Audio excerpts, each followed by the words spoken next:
Yeah, so really didn't know what to expect at all from him. Just felt like he did a lot. Yeah. The most. Yeah. He has shaped a lot of 18. I know my car's in the shop for service. A year old already. I know. I know. Like a year or 6,000 miles. It didn't hit 6,000 miles, but it hit the year mark. Mm-hmm. I know. I hardly feel like I've driven the car. I haven't driven it that much. Huh? No. Yeah, I think it has 4,000 miles on it.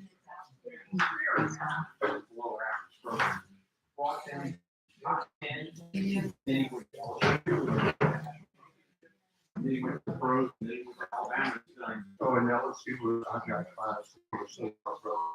Oh.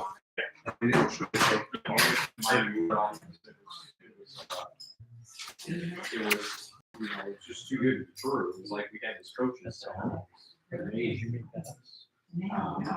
had a team. Did Avi step into the restroom? Rosa Maria, did Avi step into the restroom, you think? Avi? No. In the restroom? Okay. No, they.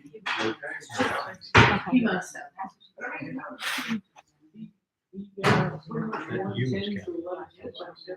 Yeah. Very consistent. And, I just have. Okay, everybody, if you're ready, we need to go ahead and get started. You want to come over this side or turn your chair around or something? There's plenty of room on the sofa. There's some chairs over here. To do what we did this year, I was very, I do. So am I the charge in the Archie Bunker chair? Let me see here. You tell me what I said.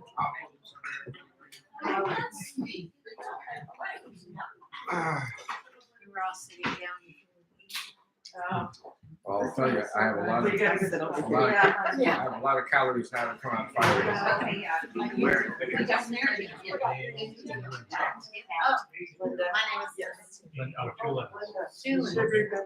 And Dale.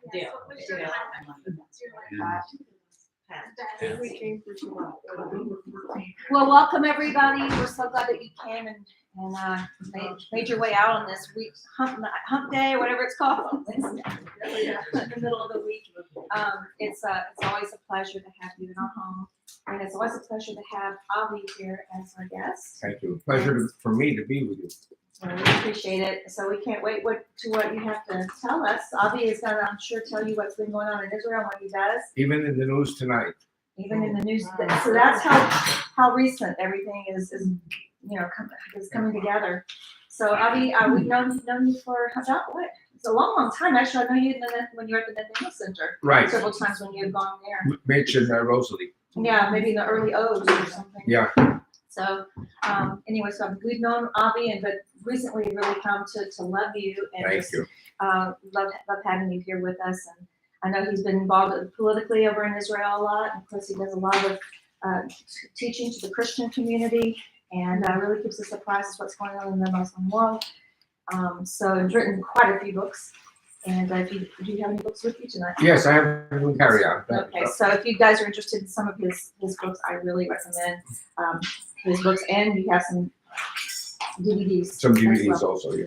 Okay, well, go ahead. You can stay seated and be comfortable. How many hours do I have? I guess we'll be fine. I think I'm gonna get a pillow in a minute. Well, if dinner was any clue, then the breakfast will be. I'm sure I'll keep the cellar here.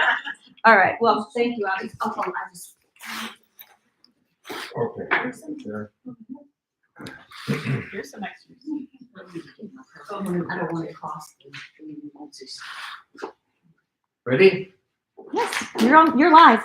Good. Shalom to everyone. Go ahead, that's fine. All right. How about that?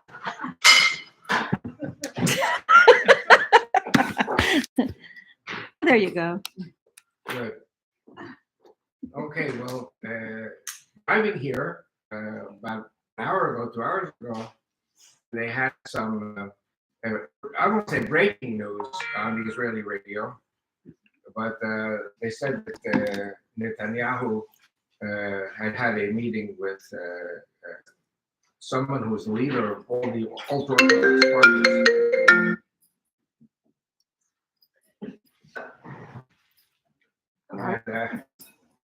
So his name is Gafni.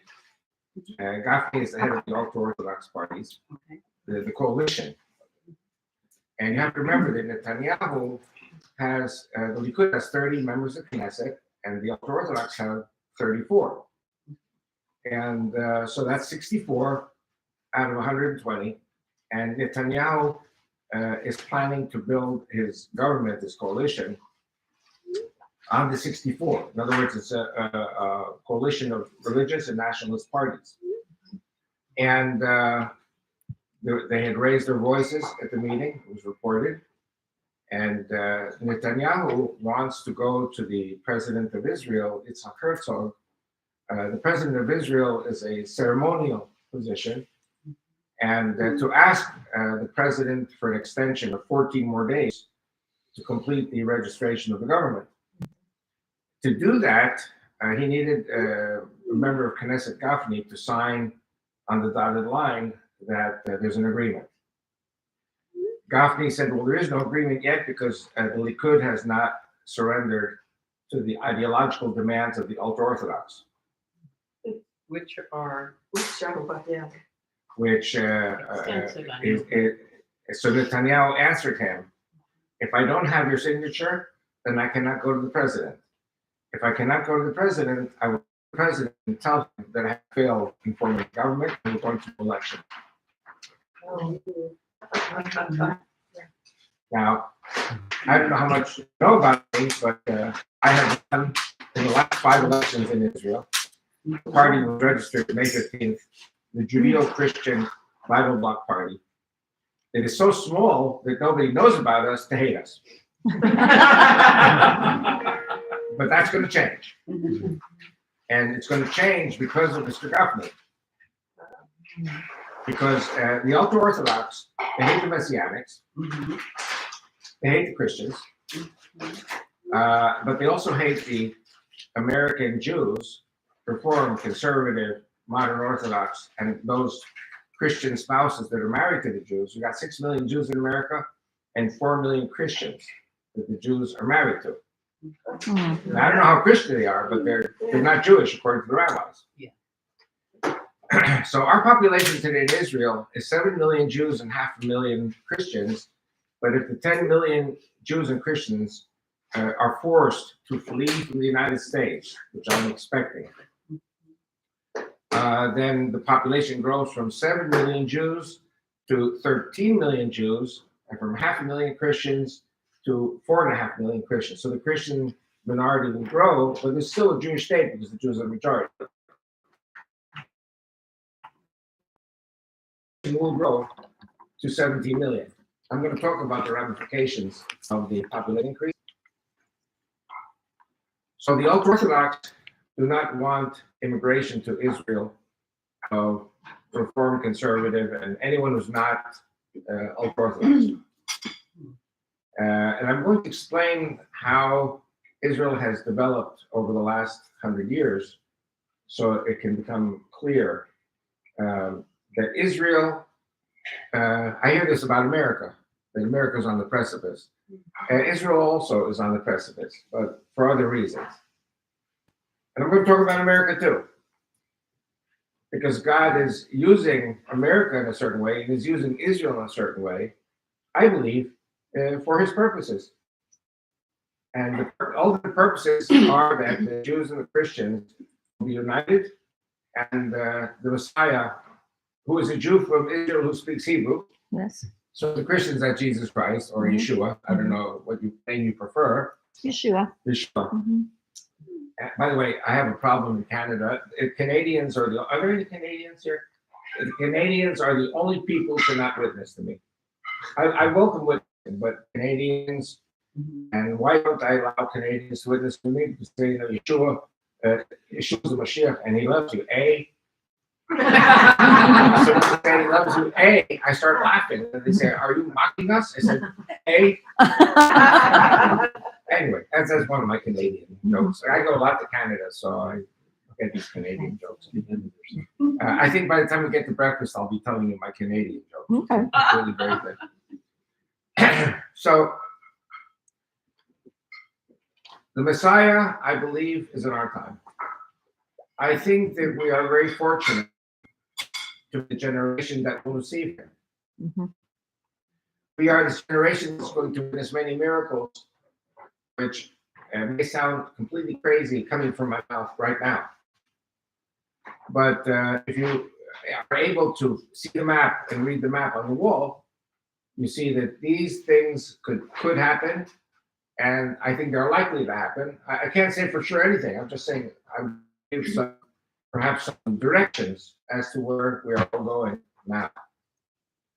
So what I want to do is I want to go back a little bit, and first what I want to do is I think I did this here many times, but because this is YouTube also, people have never heard any of this stuff. I have to get the full picture.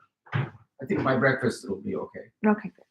And listen, when the lights are flickering and nobody else here in the living room, then Keep going. We'll keep the YouTube going. one of the things I wanted to start with is that America is a very unusual country.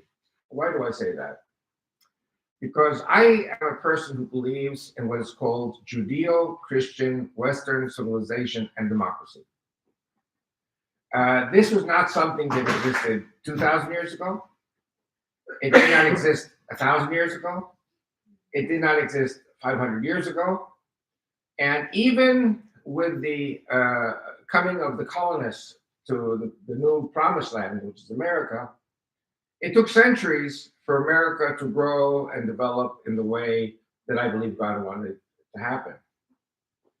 Now, all of a sudden, you have nations, for example, the Russians, the Chinese, the Iranians, Islam, and certain parts of the Jewish people who glorify what happened 1,000 years ago, or 1,500 years ago, or 2,000 years ago, and they mock the whole idea of Judeo-Christian Western civilization and democracy.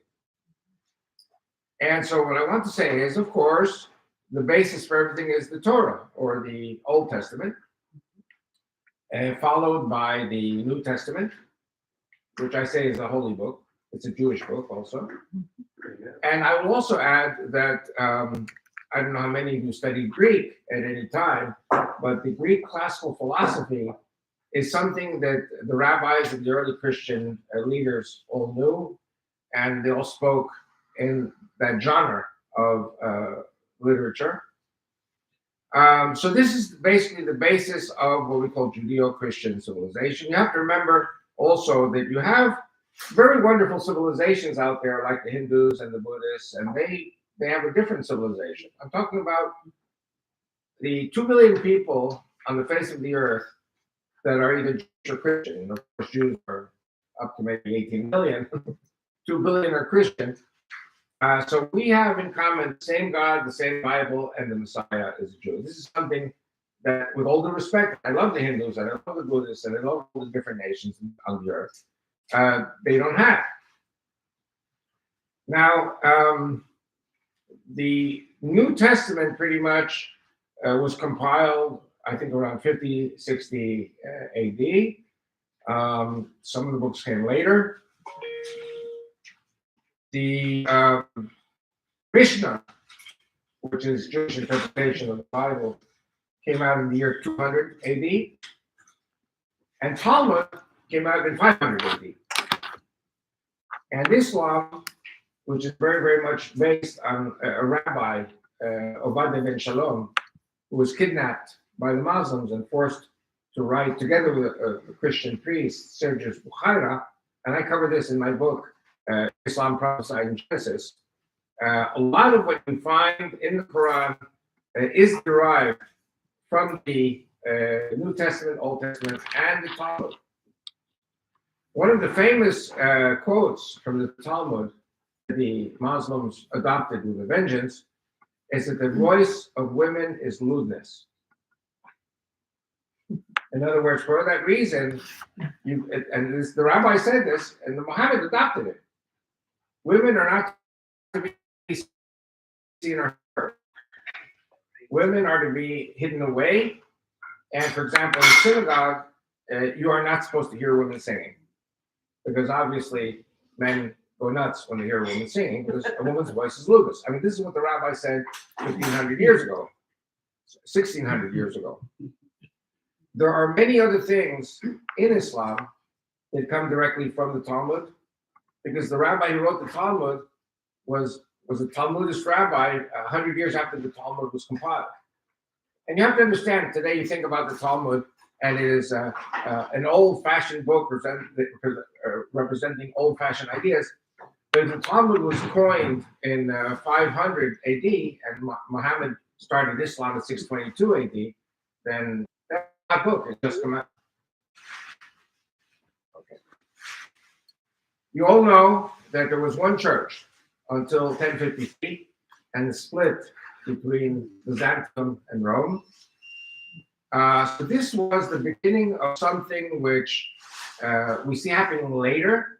For example, when the Protestant Reformation came into being, they had another split between Catholics and Protestants. Then within Protestantism, there were splits. By the way, very Jewish behavior. And what I'm trying to say here, if you look at the Crusades, which started in 1095 and ended, I think, in 1295, something like that. You all know King Richard the Lionhearted went off from England to fight in the Holy Wars, leaving his brother Prince John, who was really not such a nice guy. And the noblemen of England did not like Prince John. And Prince John was constantly trying to outmaneuver the nobles. And I'm going to say something which you may not know, but the people who were the backbone of Prince John were the Jews. The Jews lived in England and very nicely, and Prince John got his money from them. In many countries in Europe, the kings were dependent on Jewish funding in order to stay in power. So the noblemen came out with the Magna Carta in 1215. How many people heard of the Magna Carta? This is a key document for where I'm going with the message now, because I'm going to talk about Russia, Ukraine, China, Iran, Islam, and Israel. The Magna Carta basically reined in Prince John and said to him, you are not going to do just whatever you want to do. You must receive the permission of the noblemen. So it was not really the beginning yet of democracy, but it was the end of the totalitarian usurper, Prince John. And of course, the Jews were expelled from England because they were allies of Prince John. So the purpose of the noblemen was to cut away at the basis of John's power. Now, when you look a little later after the Crusades, you have the Renaissance. You all heard of the Renaissance. The Renaissance is a very nice French word for the reawakening. And Europe was coming out of what was called the medieval time. And it was a time in which actually you heard of Marco Polo going to China, and all of a sudden the East began to be known in Europe. And you have to remember also that during the times of the Renaissance, Christianity was nearly wiped out by Islam. Because the Muslims had conquered North Africa, they had conquered Spain, Portugal, and France. They were coming up from the West. I think actually it was Prince John who invited the Muslims to conquer England also. in order to defeat the nobleman. Nice guy. There's interesting history. And the Muslims said, no thanks. If you are such a horrible king in such a wonderfully rich country like England, something wrong with you. We don't want to have anything to do with you. So the Muslims told him no. I don't know if you know this or not, but Italy, half of Italy was conquered by Islam. In 868, the Muslim armies were at the gates of Rome. And they said to the Pope, either you pay up or we're going to sack Rome. And the Pope paid up. Then the Muslims withdrew to the south of Italy and Sicily. Sicily was under Islamic control for centuries. Spain, Portugal, France, centuries under Islamic rule. As the Reconquista advanced and the Muslims were expelled from the Iberian Peninsula and Italy, a new Muslim threat came from the east, from Ottoman Turkey. And the Ottomans reached the gates of Vienna. So what you had here, you had a pincer movement of Arabs, Moroccans, and Turkish, basically destroying Christianity. And Vienna fallen, the Turks, there really was not much Christianity left in Europe. And the Scandinavians had just embraced Christianity, and the Vikings became good Christians. So this is pretty much all this. Christianity was a very new thing, and Islam was unstoppable. Islam was great. The Russian Orthodox Church was founded in 995 AD. All of this is in response to the invasions coming from the south from Turkey. Okay, so let me go on with the Renaissance. And one of the great things that people don't think about, the Muslims were taking off Christian Europe. 1453 was the year in which Constantinople fell to the Turks. Now, there were two important things to this. One, of course, was that Istanbul, Constantinople was an important city, and it was the end of the Roman Empire, Eastern Roman Empire. But I think, as far as I'm concerned, the important aspect of 1453 was that now the Christian merchants, especially the Venetians, who were constantly traversing the Caucasus and the lower areas of Siberia to get to China, India, they couldn't travel anymore because they were Christian pagans, according to the Muslims. And so Europe was starving. 1453. Vasco da Gama started, with his boats going around the Horn of Africa, and Columbus came up with a brilliant idea to go west. Now, as Americans, what are Americans taught in Hollywood? That Columbus was a Democrat who wanted to prove to the world that the world was round. And no, I said the reason Christopher Columbus was so important was because Europe was starving. And in 1492, when the Jews and the Moors, the Muslims, were expelled from Spain in 1492, you know why Ferdinand and Isabella expelled the Jews and the Moors? Because the Turkish fleet was right off the coast of Spain. And the Turkish fleet was about to invade Spain. It was going to be the fourth Muslim invasion of Spain. And so the Catholic king and queen said, we do not want to leave a back door open strategically so that the Turks can come in and reconquer Spain for the Islam. And so the Jews, because they chose to be with the Muslims, were expelled with the Muslims. Everybody attacks Ferdinand and Isabella, but from a strategic perspective, from Christianity perspective, from European perspective, they were right. Because the Turkish fleet was right off the coast of Spain. And the Jewish sailors in the Turkish Navy, around their necks, they wore a key to their homes in Toledo and other places in Spain. Jews were going to go back to their homes with the Turkish conquest of Spain. So getting back to Christopher Columbus, he found these islands in the Caribbean, and at first he thought it was India, but then they realized they had discovered an entirely new continent. And they were beginning to discover, especially in Mexico and Peru, gold and silver, tremendous quantities of gold and silver. Chocolate, tobacco, potatoes, tomatoes, these all came from the New World. And so as a result of Christopher Columbus, Europe stopped starving.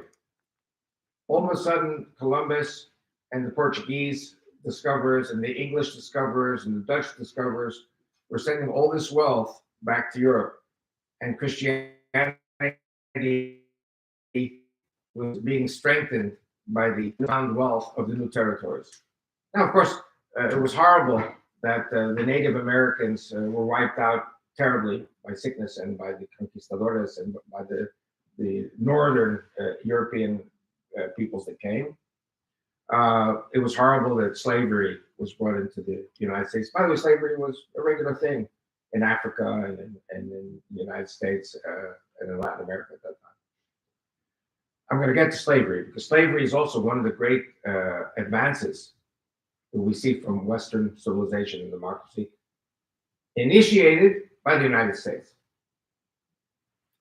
So the importance of Columbus was the signaling of a Christian victory, which was inevitable to come over Islam, at least until the last 100 years, until oil was developed as a strategic weapon by the Muslims. So now Christendom was not just a few countries in Northern Europe. Christendom now was all of Europe. It was North America, South America, the Philippines, Australia. And what you see is the European powers beginning to dominate over Islam. And so for a few centuries, Islam was dominated. It was down, but Islam was never out. But the Europeans were up and up and up. Now, in France, there was a former Catholic who got excommunicated by the church. His name was Voltaire. And Voltaire is my role model. And he was an anti-Semite also. I want you to know a lot of anti-Semites are my role models because they said and did important things. It was Voltaire who said, I might not agree with what you have to say, but I will defend with my life your right to say it. We do not have Voltaire in Israel today. So we're going to talk about, eventually get to the ultra-Orthodox. The ultra-Orthodox resemble the Muslims in many ways. They resembled us, we resembled them. We don't have Voltaire in the United States either. By the way, I have in my pocket, how many people have seen the new quarter? The new 25-cent quarter. The United States new made. one? Have you seen it? I'm going to pass it around. I saw it, I knew about it, and as I was doing my laundry in the hotel and got $5 in quarters, it was one quarter from 2022. So this is the new one. Are you serious? None of you have seen it? No, It was just minted. I never even see change hardly anymore. Yeah. Okay, first I will give it to the boss. I don't. And look at the portrait of Washington. Okay. And then pass it around to everyone. All right, so you were giving us one of each here to look at. Yeah, Was it minted this year? minted this year. Oh, okay. It's brand new. Okay. And what you see in the quarters is instead of Washington Facing facing the other toward, way. he's facing toward the words "In God We Trust." Mhm. In the new quarters, he's turning his back on "In God We Trust." Wow, you're right. And I pray to God that God will have mercy on America and will forgive the sinners who made those coins. If for no other reason my visit here was important, was that you should see the quarters. Yeah, wow. And I know many of you have washing machines at home, so you don't need to go to a laundromat, but in the hotels, I use quarters. So Voltaire was excommunicated by the church because he was a free thinker. There was something in Europe at the time called Enlightenment, and I take hours. People go to the university to learn about Enlightenment, but it was basically a secular development that, with all respect to religion, human brain is capable of understanding other things also. Don't forget that the Pope, before Christopher Columbus, said the world was flat. And anyone who said the world was round was excommunicated. Okay. So then, I never do this. I don't know why I'm doing it tonight, but it all fits in. And so then, with the Protestant Reformation, all of a sudden, a group of Christians break away from the Catholic Church, and now they're printing Bibles with the Gutenberg Press. Now, a Bible is available to everyone, Jew or Christian. And this was one of the things that increased the demand for Protestantism. What is Protestantism? It's protesting against the excesses of the Catholic Church. And as you know, there were certain kings like King Henry who didn't like to be told what to do by the Bible. And so Bible-believing Christians got even under him persecuted. And so then you begin to see wave after wave of immigrants coming to the Holy Land. And among them were the Jews. And this is very important. The Christians, the Puritans, the Pilgrims, the Huguenots, the Irish, all these different groups who were persecuted in Europe. There was one thing in common: you love the Jews, you don't kill them. What was happening in Europe? In every country in Europe, you hate the Jews and you kill them. For many reasons. And then the British began to,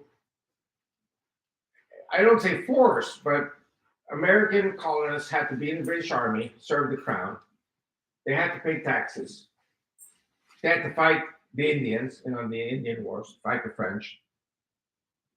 But then they were also forced to pay the crown tremendous taxes because King George was bankrupt.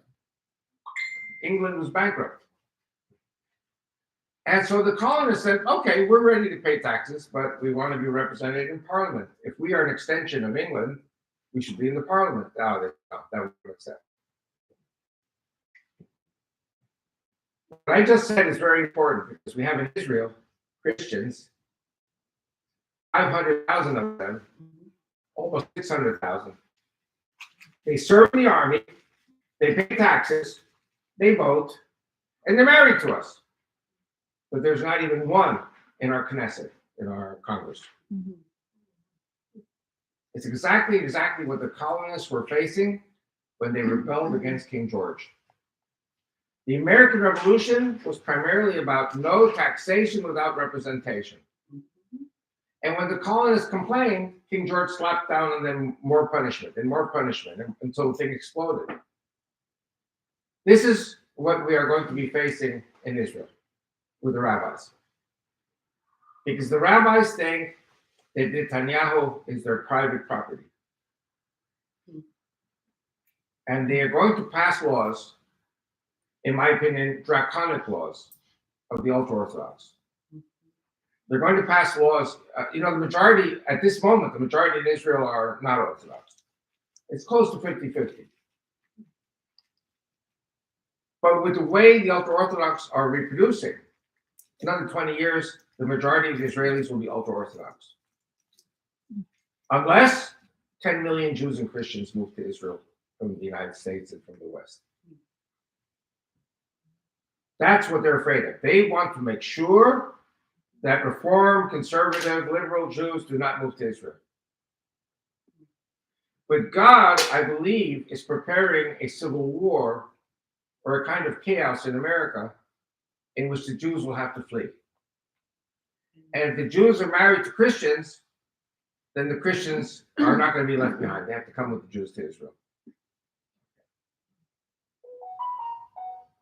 So you have a civil war, and for a few decades, you have a problem. Some people call it states' rights, others call it slavery. And America was a slaver country. And the North was against slavery. And the South did not want the North to interfere in states' rights, what's going on in the South. That's right. And so the bottom line is there was a civil war between the North and the South, and slavery was banned. This is very important. Slavery was banned in Brazil in 1888, so this was 23 years later. Other countries that had slavery also, everybody in the 1800s, by the end of the 1800s, there was no more slavery, except where? In Islamic countries, especially in Mauritania and other places. Okay. So this, in short, is a very, oh, and one more point. Women only got to vote in the 1920s because of Susan B. Anthony. So America is constantly going through progress, I believe, correct progress, which is what God wants. But now what we see is a ruination of America because of communist socialist ideology, which is basically out to nullify and cancel all the good developments of America over the last 500 years, 600 years. Okay. Now, what I want to do is, I want to answer a question that nobody asked yet. Raise your hand if this question has been on your mind. Why did the Jews vote Democrat? Why did you vote Democrat? My mom and I daddy want to know. Who doesn't know? Why did you vote Democrat? Okay. Why? Yeah. So, again, I want to go back to the earlier stages of American history. The Jews came to America in the 1600s.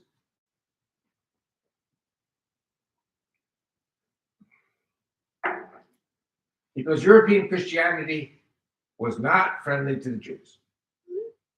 But American Protestant Christianity was terrific with the Jews. America never killed one Jew.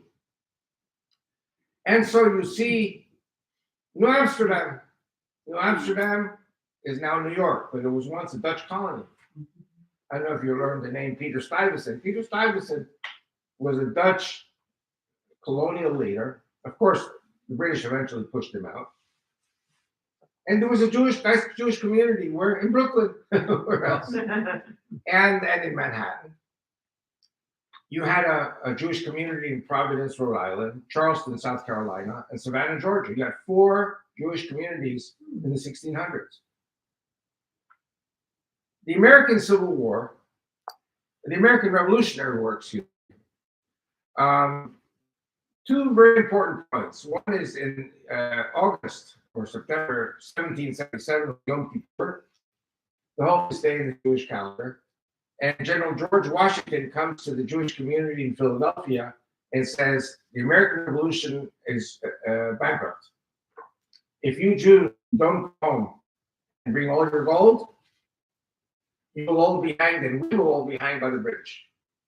Jews went home and brought $30 million of gold of that period. The Jews basically floated the bankrupt American economy. The revolution would have been over had it not been for the Jews. I'm Solomon. Huh? I'm Solomon. Yeah. Mm-hmm. I'm watching you through my peripheral vision. So that's it. And Valerie from the eyes in the back of my head. So. Yeah. Yeah. Watch out, Alan. By the way, Valerie has been my assistant for over 12 years. And I'll say some personal things after the taping, but we can all pray for her. Yes. Christmas. We're approaching Christmas. Christmas 1777. 500 Jewish revolutionary soldiers stood guard, stood bivouac in Valley Forge. so that the Christian revolutionary soldiers could pray the Christmas Mass, the Christmas prayers. 500 Jewish soldiers stood bivouac. So the Jews were part of the American body.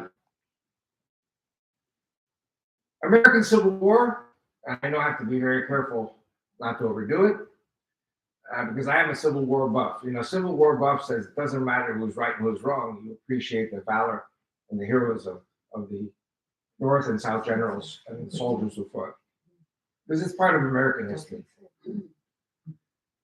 There were so many Jews in the Confederate Army and so many officers that when they came to Jefferson Davis and said, "We want to go home for Rosh Hashanah Yom Kippur," he said, "God forbid. If you Jews go home, the Confederate Army collapses."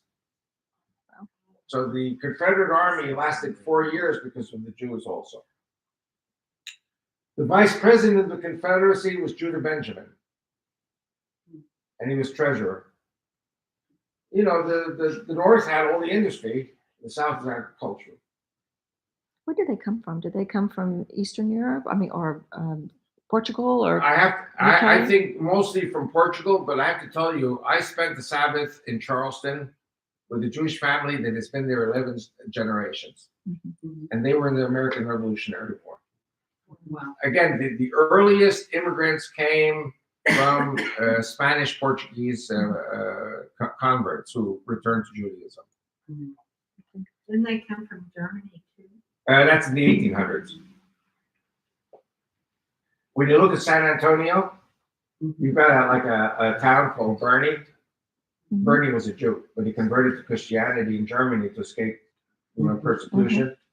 And then he came to Texas. I can tell you a whole lot of stories about people whose families converted to Christianity, but they're Jews. And if you were a German Jew and you came to Texas and you said, "Well, I'm German," Texans don't care. You join a Baptist church, or you join any of these churches, and you're a Texan like everybody else. German, Schmerler, doesn't matter.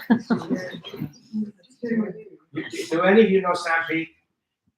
The name Sam Peake. He's out from Abilene. Well, he died, rest in peace. But it's an interesting story. I'll go ahead and tell it since we have till the morning. right? I know you'll never invite me again. So Sam Peake was a very dear brother in the Lord, a very important gentleman. And he was a cop. And he was a mean anti-Semitic cop. And one day his father, who was a Baptist pastor, said, "Sam, we need to have a man-to-man talk." He said, "What do you want to talk about?" He said, "You hate the Jews?" He said, "Oh yeah, those blank, blank, blank Jews." So the father said to him, "Well, you're a blank, blank, blank Jew." And he said, "What do you mean?" He said, "Well, your 4 grandparents came together from some part of German-speaking Europe. And when we came to the States, the first thing we did was convert to Christianity. And we said we were German. Nobody knew German Jew, German Christian. German is German for American Texans." And so they went to a Baptist church. They became Baptists. And then Sam Peake's father, who was the son of the grandparents, went to seminary, became a Baptist minister. And Sam Peake became a cop, an anti-Semitic cop. But when the father told him, "Son, you have a lot of repenting to do because you're 100% Jewish. Your grandparents were all Jewish." And not only that, Peake in Hebrew is Kohen. You are from the priestly Kohens. Yeah. And to make a long story short, with his father, they developed something called Biblical Faith Ministries. And they would bring Texans, from Abilene to Israel. And rest in peace, he got cancer, he died, but he returned to Judaism. And he was studying with Rabbi Chaim Richman of Temple Mount. I'm very sorry I'm still alive, and so many people who are dear to me, Jewish and Christian and Messianic and whatever, people died. And I wonder how God must feel when his children die and he takes them back. He has to take them back at some stage. But I've been in churches 32 years to see so many people dying, and it's very depressing. So, The scripture says, beautiful in the eyes of the Lord are the death of his saints. yeah. So it's- I mean, I could spend an hour now telling about important Christian people and Jewish people that I have known and that they died. The fact that I remember them and talk about them, that's a legacy already, because these people did leave a legacy. Right. Remember Zola Levitt? Oh, yes. I was very tight with him. And every time I came to Dallas, we had to have lunch together. And he told me some of the most incredible jokes. And we're always taping. I know you don't want to hear the jokes. Anyway, you know the jokes already. Yeah. So Zola Levitt, Chuck Missler, David Allen Lewis in Springfield, Missouri. These were people I worked very closely with. Okay. So getting back to the Civil War, and so President Lincoln established the Jewish chaplaincy in the Civil War. So the Jews were in the Northern Army and they were in the Southern Army. Jews are Americans like everybody else. So when I'm in the churches, I point my finger at the, they should know, because they are you. Mm-hmm. All of you are Jews. And they said, why do you say that? So, well, because America did not kill the Jews, because America, because of its Protestantism, loved the Jews, and so the Jews as a minority blended in perfectly with the Christians. And Christian boys and girls are handsome and beautiful, just like Jewish boys and girls. So why not? Okay, so getting back to the question. Wait, same God, same Torah, and same Messiah, or Messiah is a Jew who speaks Hebrew. Okay. So who are the Jews who vote Democrat? The Jews who vote Democrat are the ones who came in the last 100 years. This is very important because I'm going to continue on with the rest of the message based on what I'm saying now. The Jews who came here hated Christianity because of 1900 years of persecution in Europe. Now remember, the Jews who came here in the 1600s, well, they were all blessed. No Jew was ever killed in America. And Jews participated in all facets of American life. So they were so loved, they just mixed in with the Christians and disappeared. And I know all of you, if you don't have Jewish great-great-grandparents or whatever, you know people who do. Who go to church and they're good Christians. And if they go to church, they usually vote Republican. So Usually. So the Jews come here from Nazi Holocaust. They come from the Russian, Polish, and Ukrainian persecutions. They come from the Spanish and Portuguese Catholic Inquisitions. All of them was persecuting the Jews. So they are promised their freedom and their well-being by the American colonial and other, leaders in their first 500 years. And today, a Jew comes to America. That Jew can be a Jew, can be atheist, can become another religion, whatever. It's nobody's business. Again, Voltaire. I might not agree with what you have to say, but I'll defend with my life the right to say it. And Jews say everything. Because that's in the Jewish character. But my point is, whereas the Jews from the colonies only knew love from the Christians 500, 600 years, the Jews from Europe only knew hatred 1900 years. And so they come to America and they see the church evil with the cross on it. And I know because I was one of them. I hated the cross. I hated the churches. I hated the Christmas decorations. I hated the Christmas carols. And I said, I'm out of here. I'm going to Israel because I'm a Jew. And what am I doing here? I should be in the Jewish state. So I went to Israel.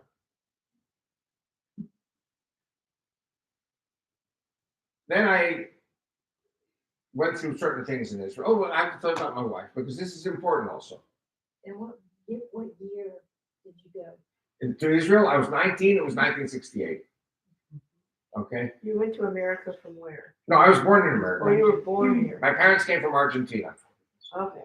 So Spanish is my mother tongue, English is my mother tongue, Hebrew is my mother tongue, and my wife almost made Arabic my mother tongue. Yes. And I studied Russian and Greek, so I studied the history of all these nations also. And I was so happy to get away from America, so happy to get away from the Christians, because I was taught in Hebrew school, number one, all Christians are bad, okay? And number two, there was going to be a Holocaust in America. Because rest assured, there was a Holocaust in every European country. Every Christian country had a Holocaust. It's going to happen here too. I'm going to get to it. There is going to be a Holocaust here. But this time the Jews are going to go back to Israel with their Christian spouses. And the rabbis get furious with me when I give this testimony because they say that I support intermarriage with the Christians. And I'm saying I don't support it, and I don't support it. I said, this is the fact of life. This is what it is. So I was in a very, very fascistic type youth movement called Beitar. I don't expect any of you to know what Beitar is. Beitar in Israel is a soccer team, but the ideological Beitar was like, forgive me for saying, kind of like Hitler Youth. And the reason I say that is because in Europe, in the 1920s, you had communist socialist groups, fascist Nazi groups, and then you had, Christian church groups. This political reality was transferred to Israel.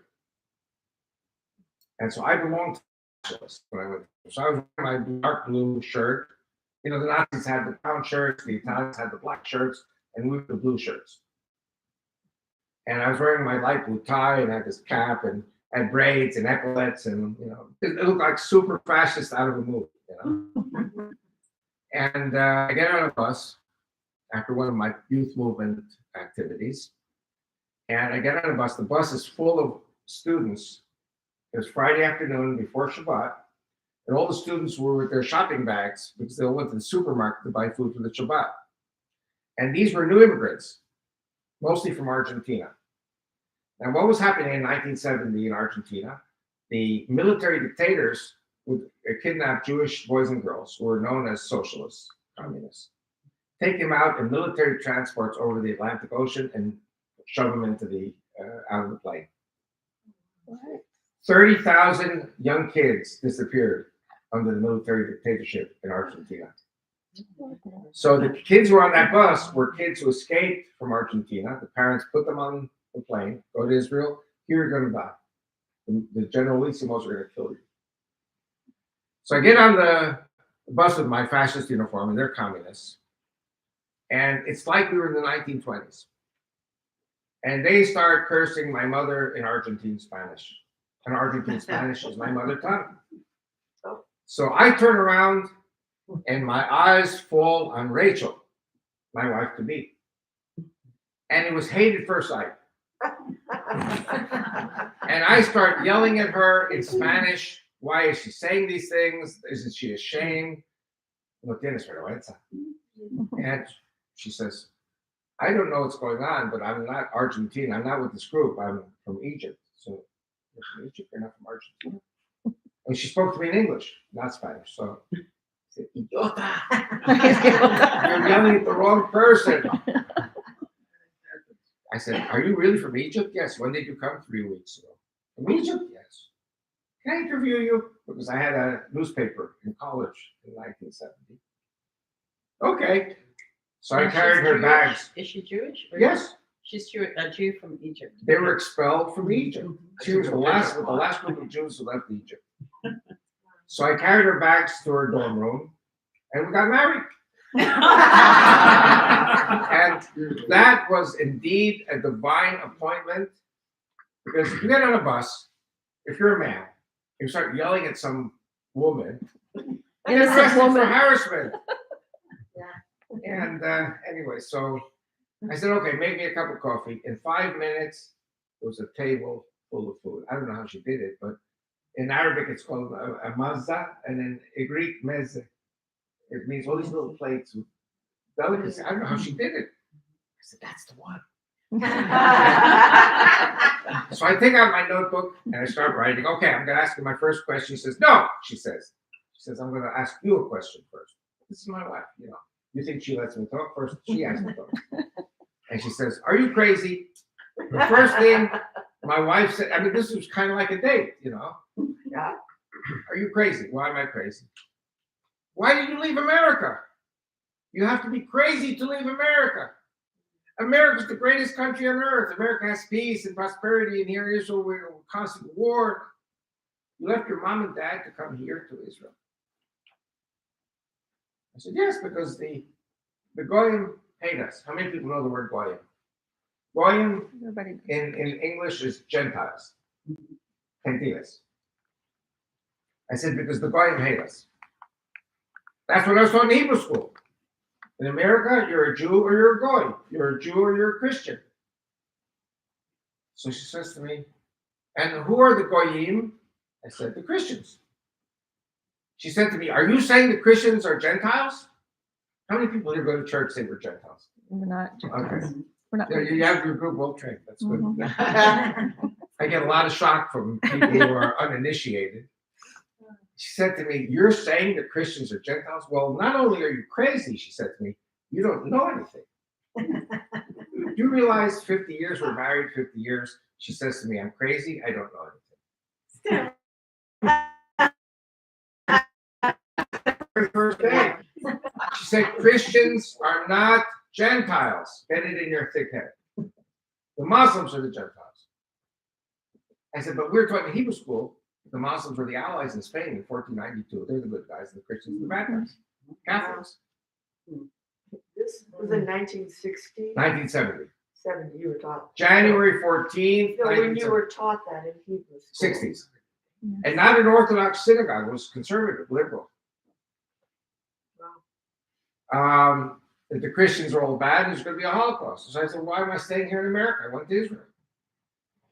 So she said, Christians have the same God as the Jews have, Abraham, Isaac, and Jacob. Christians have the same Torah. Okay, so Christians have New Testament, Jews have Talmud. But by the way, if you study the Talmud and if you study the New Testament, they're similar. They have the same kind of debates and parables. And the Messiah is a Jew from Israel who speaks Hebrew. So they're not Gentiles. Gentiles means the nations that were not witnesses at Mount Sinai. Now, if you're Christian, you believe in Yeshua, you are grafted in to the Mount Sinai revelation. So Gentiles are the nations who are not at Mount Sinai, which is the Hindus, the Buddhists, and the Muslims, and others. But if you're a Christian, you are grafted into the Jews. That's why in Romans, it says the Christians are the branches, the Jews are the roots. So are you pagans? No. You're not pagans. Therefore, no. You know, I go to churches, they're completely shocked when I say this. And I'll have you know, when I talk to the rabbis, they don't accept it. I'm sure. The rabbis don't accept it. In Israel, they don't accept it. And they still say the Muslims were the allies in 1492. Not anymore. Wow. Huh? But not anymore. It doesn't matter. Things have changed. Jewish leadership drives like a driver in a car with the eyes constantly on the rear view. You know, when you drive with your eyes on the rear view mirror the whole time, you're going to hit something. We Jews supposed to be the most smartest people in the world, but our leadership is the stupidest leadership in the world. And we constantly make mistakes because we do not look at all of the factors and put them all together. We focus on one thing and that's wrong. Okay. And she explained to me the Muslims have another God. The God of Islam is the moon god. That's why you see the moon crescent on the mosques. They created the moon. What does it say in Deuteronomy 17? Anyone who prays to the moon, the sun, and the stars, which are the three symbols of Islam, take them to the gates of the city and stone them. So actually, I don't know who's watching this, but if there are any enemies watching, I'm saying something very, very politically incorrect. That Islam is a capital offense if you are a Judeo-Christian.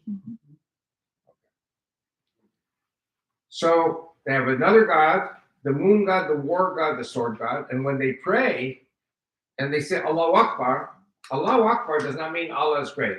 God is great. It means Allah is greater than the Judeo-Christian God of Abraham, Isaac, and Jacob. Because our God, the God of the Jews and the Christians, is a God of love and peace. Their God is a God of war and killing.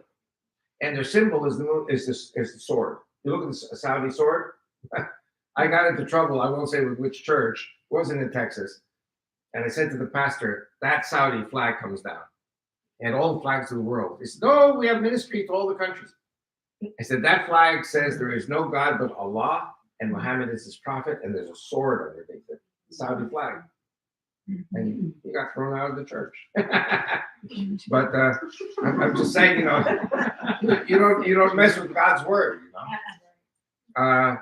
if you're in the church, are you going to put up satanic things in the church? Well, the Saudi flag is satanic.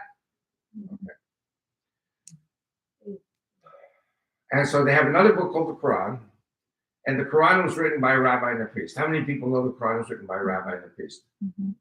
Okay, Yeah. it's in my And black a book. young girl. What? And a young girl, like one of his wives, very young. That I don't know about the young girl, but I know the name of the priest and the name of the rabbi. And actually, I met a Catholic gentleman who gave me a book written by a Jesuit priest from India in 1911. And he gives the name of the rabbi and the priest, which I already knew. So many people say, oh, I was making it up. This is something that everybody knows in Jewish and Christian circles in the Middle East. In fact, I was in a church, a Calvary chapel near Philadelphia, and an Armenian came up to me, Armenian American Christian. He said, well, there's no Armenian church in this area, so I go to Calvary Chapel. I like it.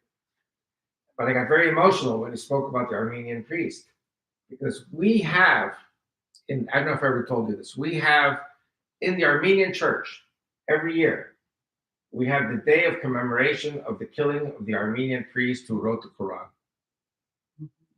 So every Armenian knows it. And the rabbis also said to me that it was written by a rabbi. So the name of the rabbi is Ovadia ben Shalom, and the priest is Sergius Bukhara. And what he did was, again, if you study the New Testament and you study the Quran, you understand the fingerprints of rabbi and the priest, who sabotaged the Quran from the very beginning. The Quran is a book of complete nonsense. And the Muslims just followed it line and sinker. And Avi Lipkin is the crazy guy who loves to read the New Testament and loves to read the Talmud and loves to read the Quran. But I read the Quran in a different way. I read the Quran three-dimensionally. I say, here's the rabbi, here's the priest, here's the rabbi, here's the priest. And they're constantly contradicting themselves. So the Quran is a book of gibberish. It's nuts. I've tried to read it. It's yes and no, yes and no. Yes, it's constantly conflicting with itself. And this was done on purpose by the This is done priest on and purpose by the rabbi priest, hoping Okay. that some holy man, Jew and Christian, would read it and say, "Oh, here's the proof." Like Miriam, Moses' sister, was the same person that had baby Jesus. Did you know that in the Quran? Miriam's were the same. Yeah. Well, no. Wait a second. What was the name of Jesus' mother? Miriam. Mary's Miriam. So Miriam is the same name. Yeah, of Moses' sister. Too. No, but Moses' sister was, 1,500 years. I know, before. but they're saying they're the same person. But that I didn't show it. I did never pay attention. Wow. Okay. But there are many crazy things. If I went into studying the Quran with you, you'd sit there and you'd be crying or laughing. Because it's crazy stuff. The bottom line is that the Messiah of Islam, the Mahdi, is coming back to kill the Jews on Saturday and the Christians on Sunday. Because the only difference between Jews and Christians is Saturday people and Sunday people. That's what the Muslims. My wife went to a Christian ladies' school in Egypt, and that's what the Muslim women who were in that Christian school said to the Christian women and Jewish women, we're going to get you on Saturday, we're going to get you on Sunday. So when you think about making peace with the Muslims, you have to know this is what they get in their mother's milk. That the day will come, they will break any agreement they made with the Jews, or the Abraham Accords. This is all false. It's temporary. Okay. So anyway, so my wife taught me these things on our very first meeting. And I always listen to my wife, but sometimes it takes 20 years before I understand what she's saying. 20 years later, I'm 41. I get fired illegally in my job in Jerusalem by communist socialists who run the administration in Israel, in spite of the fact that the Likud won the elections. And a Christian lady here in Texas, I call her the Yellow Rose, Nancy, and she says to me, y'all come to Texas. I'll get you into churches and synagogues and radio and TV and Messianic groups. She got me a letter tomorrow, mathematics. I don't know if you know all these things, but. And I go to this church. I'm sorry taking so much time, but this is so important to understand the significance of the United States of America, Christian America. And I go to a charismatic church in New Braunfels, Texas.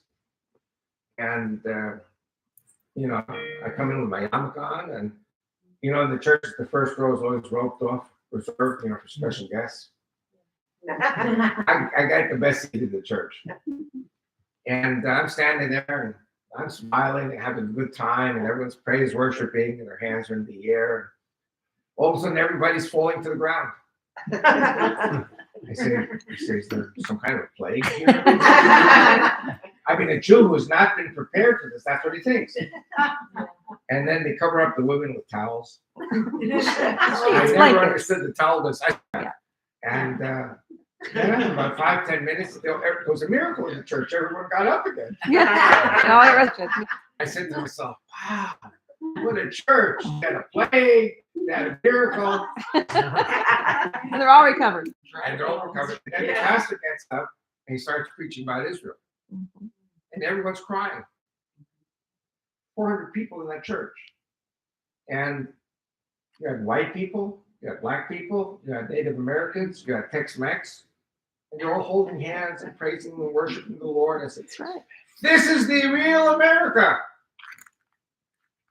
I, as a Jew from New York, had never gone to a church and had no idea what real Christianity was. And don't tell that to the Baptists. But I always tell this to the Baptists to get a kick out of it. By the way, you know the difference between Northern Baptists and Southern Baptists? Northern Baptists go to hell. That's a Texas joke. So he was praising Israel. I was almost crying. It was so emotional how he spoke. And one of the things I noticed, that church had a lot of German American members. And a lot of these people were in the U.S. military. San Antonio, all the bases there. And these men were all with, you know, crew cuts and military and blonde, blue eyes and, huh? Bushy tail. And I said to myself, Germans, I hate Germans.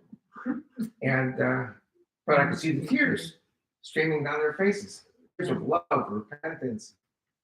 German American soldiers. And I said to myself, you know what? I was wrong. Texas Germans are kosher. Then in 1996, how many people know Jan Willem van der Hoeven? Yep. So but Jan Willem van der Hoeven Yes. got me invited to the Third International Christian Zionist Conference in Jerusalem. And he introduced me to some Swiss professors, so I get invited to Switzerland. I said, no, I'm not going to Switzerland, they're German. No, they're Swiss. The Swiss were neutral. No, I said, I hate all Germans, except Texas Germans. Texas Germans are American, they're okay. So I get up, so I said, will you come to Switzerland? It's okay, I go, What year was that? 1996. This is around the time I met you. Yeah. And, No, we met earlier than that. huh? We met earlier than that. We met before, yes, we met in Washington, D.C., I think it was in 1995. Sister Gwen or Ruth Heflin, one of them. Anyway, Or with Jody here in Fort Worth. that's later. Jody Jody was later. Anyway, rest in peace, Jody. So I said, well, the Swiss are neutral. I'll go to Switzerland. And Bad mistake. and this big hall where Theodore Herzl spoke in 1897. I mean, there's a lot of history in these buildings. And I see everybody crying tears for Israel. I said, you know what? Swiss Germans, they're also kosher. And Germans or Austrian Germans, I don't want to hear about them. So anyway, so at the reception, I'm greeting everyone and they're greeting me. And he said, what part of Switzerland are you from? I said, Nein, Deutschland. We're from Germany. Or Nein, Österreich. We're from Austria. In other words, their kids were studying at the seminary, but they were all from Germany or Switzerland. Then my first book on the table is called Is Fanatic Islam a Global Threat? And, Ludwig Schneider, who was the founder of the Israel Today magazine in German, and I helped him to found the English version, Israel Today magazine. He said, Avi, your first book has to come out in German. I said, okay, do it. He said, no, you have to go to Germany. I said, I don't go to Germany. I swore an oath never to go to Germany. I've got people in Israel who are still like that, who swore an oath never to go to Germany. And you're going to work with a Christian Zionist German publisher. How'd you get out of that oath? Huh? How did you get out of that oath? I broke it.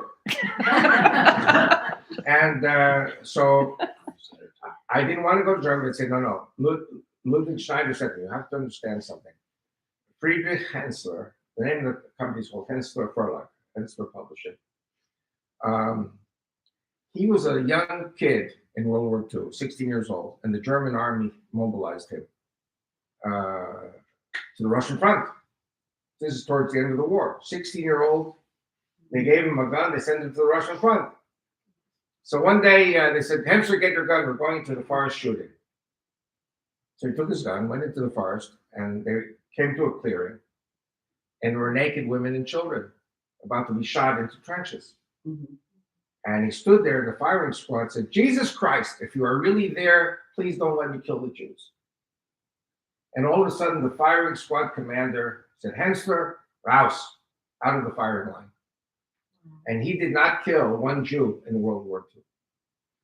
And it took a certain amount of nerve, audacity, and gall not to kill a Jew when you were commanded to kill them. I decided these people will do my book in German. I don't know if anyone speaks German here, but my book is in the car in German. And then all of a sudden I said, you know what? My parents told me that Germans were good people in World War I. The Germans liberated the Jews in Poland from the Russians. The Russians were the barbarians. When I say the Russians were barbarians, it's the same today. They were horrible to the Jews. The Ukrainians were horrible to the Jews. The Polish were horrible. Everyone's horrible to the Jews. The only people who are not horrible to the Jews are the Americans.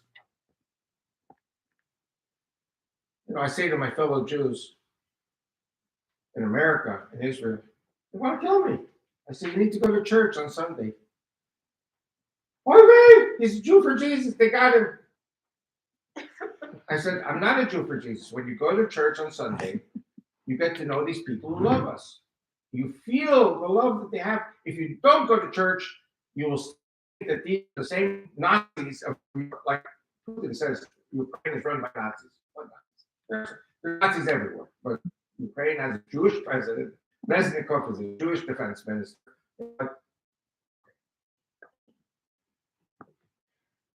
I say to the Jews, you need to read the New Testament. No, you have to read the New Testament. Why? I said, we don't read the Old Testament. Why should we read it? They say to me, we don't go to the synagogue on Saturday. You want us to go to church on Sunday? It is crazy. I said, but if you read the New Testament, you understand why they love us. If you go to church on Sunday, you understand why they love us. And until you get to know them, getting to know you, getting to know all about you. I mean, that's very true. You know what an anti-Semite is? An anti-Semite is an ignorant person who hates some other person because he's or she is ignorant. That's what an anti-Semite is. Mm-hmm. My sister's an anti-Semite. Why is she an anti-Semite? She said, Avi, where are you now? I said, I'm in Texas. Texas! She said, I hate Texas. I said to my sister, have you ever been in Texas? She said, no. So how can you hate that? You know what you are? I said to my sister, you are an anti-Semite against Texans. Anti-Texites. Anti-Texite, yeah. So anyway, so the Jewish people in America hate the Christians they also hate religion. They hate God, they hate religion, they hate synagogue. And by the way, when my parents died and my brother died, I was supposed to say certain prayers for the mornings, the Kaddish. And my sister said, this is all primitive nonsense from hundreds of years ago in Russia. It's not true. There is no God.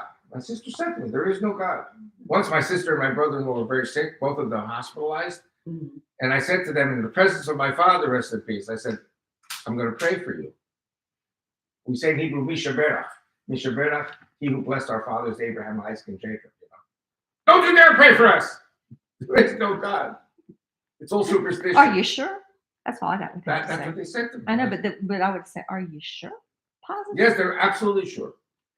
Okay, now what I want to do now, I want to explain to you, all this is because I want to explain to you why the Jews vote Democrat.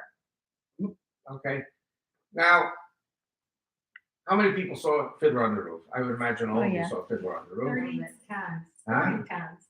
I saw it 3 times too. 40. No, 30 or 40. You wrote it 30 or 40? Yeah, I would say that too. Really? Times. Mhm. You know why? Lots of times. You're Jewish. And told me to marry a Jew. And I said, well, Dad, I want to marry a believer. He said, no, they serve the same God as we do. They have the same God. They're God-fearing people, and they'll take care of you. And of course, I didn't know then. I didn't find out till 2008. He was a Jew, and so were both of his parents. Anyway, thank you. You're welcome. Now you know why I like you. Yeah. Actually, I like everyone in the room because everyone in the room is Jewish. Okay. So, in Fiddler on the Roof, now you know what Hollywood tries to turn everything into something either funny or sarcastic, but there were 2 very serious streams of thought in Fiddler on the Roof. One of them was that Tevye the milkman, the hero of this whole program, he's in his loft, in his barn, and he's pointing his finger at God and he's saying, why did you choose us to be the chosen people? Do you know how much trouble you've gotten us into? The killing and the persecution and the expulsions. Why don't you just go choose some other people for change? This is what Protestants say, no. Yeah. Choose somebody else. So then there was another part where a Bolshevik, communist, Jewish activist appears in the synagogue and says to the rabbi, Rabbi, I have some very bad news to tell you. And the rabbi says, wait a minute. Bad news? What could be such bad news? You want bad news? Read the Bible. It says in the Bible that God made a flood and he killed every human being and only Noah and his family. That's bad news. What could be so bad? By the way, that's how the rabbis are today in Israel. They're so immersed in the Bible and in the Talmud that they are not capable of understanding communism, Nazism, Islam, any ideology outside of the Talmud. You know what that means? It means we're heading towards a Holocaust because we're not paying attention to what's really happening around us. Today in the news in Israel, there was the incoming minister of construction and housing in Israel. Now Netanyahu was giving all these jobs to the ultra-Orthodox, but the ultra-Orthodox don't know anything. They only know Talmud and Torah. They don't know the realities of modern life in Israel. So there's a crisis in Israel. We are not building enough apartments. So this guy, maybe he's a rabbi also. He gets up and says, I didn't know there was a crisis. Of course he didn't know because they don't read the newspapers. They don't have a TV in their house. They don't have a radio. They don't know anything about what's really going on. It doesn't matter to them because they have the Talmud and they have the Torah. So why am I telling you this? In the mid-1800s, you all heard of Marx. You heard of Engels. You heard of Lenin. You've heard of all these communist and socialist leaders. And they created an ideology called communism and socialism. The bottom line in communism and socialism is if you abolish God, okay, listen carefully, if you abolish God, there will be no more hatred. Why is there hatred of the Jews? Because we are God's chosen. get rid of God, there is no more chosen. Then we're just like everybody else. Then there's no more hatred. The problem in Russia was we abolished God, the communist Jews, but they still hated us. Mhm. Because there's something about the hatred of the Jews which transcends all these man-made ideologies. Spiritual. That's what It's the devil, it's Satan. it It is. is. And by the way, anyone who really hates the Jews really hates the Christians too. Mhm. You understand why I formed the Judeo-Christian party in Israel? But Yes. And anyway, so, and I'm going to go off in another direction and come right back. I'm a stamp collector. So after World War II, there is something called Benelux. Has anyone heard of Benelux? Most of you, I think, I look at your faces. It seems everyone is younger than I am by quite a bit.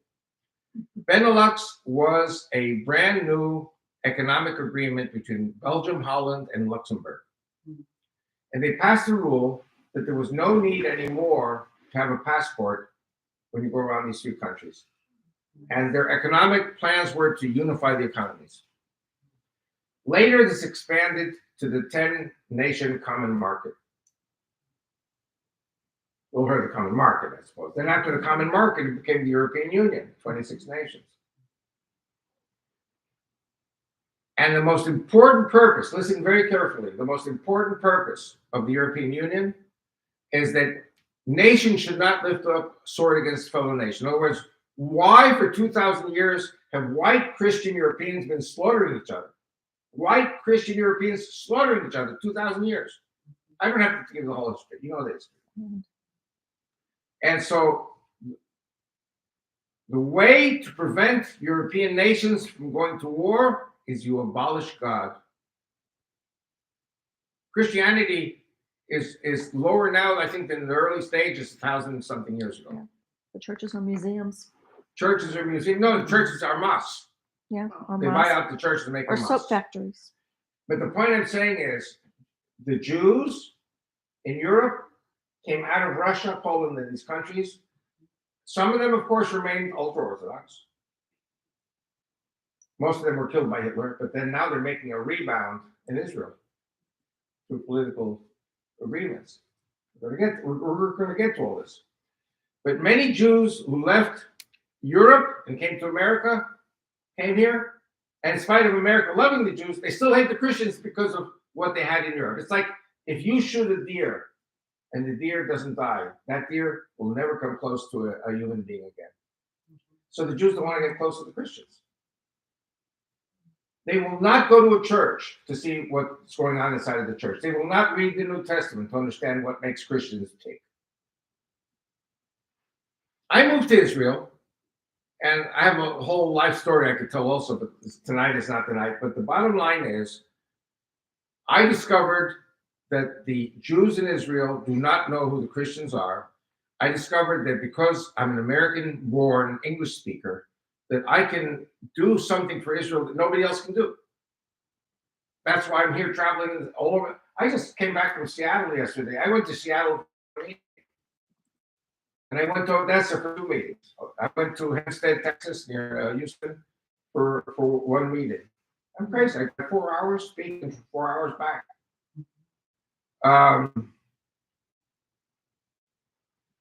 And simply I wish I could teach Jews. Jews don't want to listen. The only people who won't listen to me are the Jews, because Jews are so smart and they know everything. It's unbelievable, the frustration. So you have something in common. The European one world government and the Jews are socialist, communist, and they want to know about God. If they would go to church here in America, they would change their minds. But they don't go to church. They don't go to synagogue because they're against God and they're against the synagogue too. It breaks my heart that my people are like that. We're supposed to be so special. We became, instead of anti-Semitic, we became anti-special. Is this pastrami sandwich kosher? Is that pastrami sandwich kosher? Is this bagels and lox kosher? Is that bagels and lox? Okay.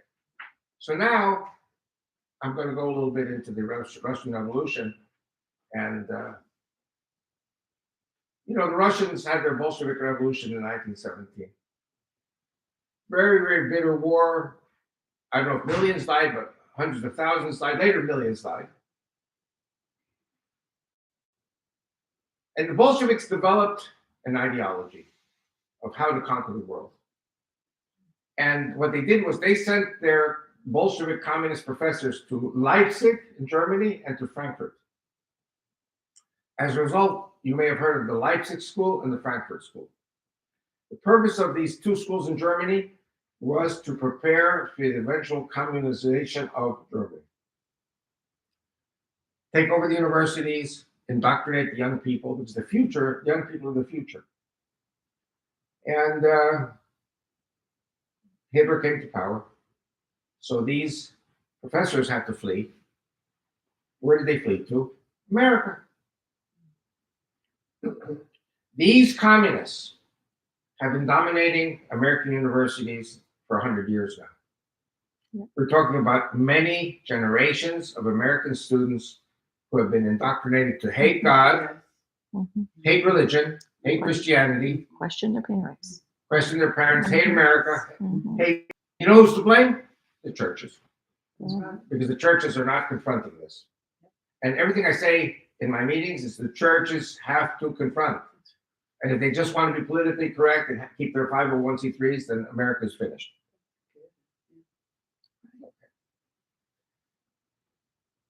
So America is suffering from an internal rotting at the core because of these communists and socialists. I know because my sister and her husband are that kind of people.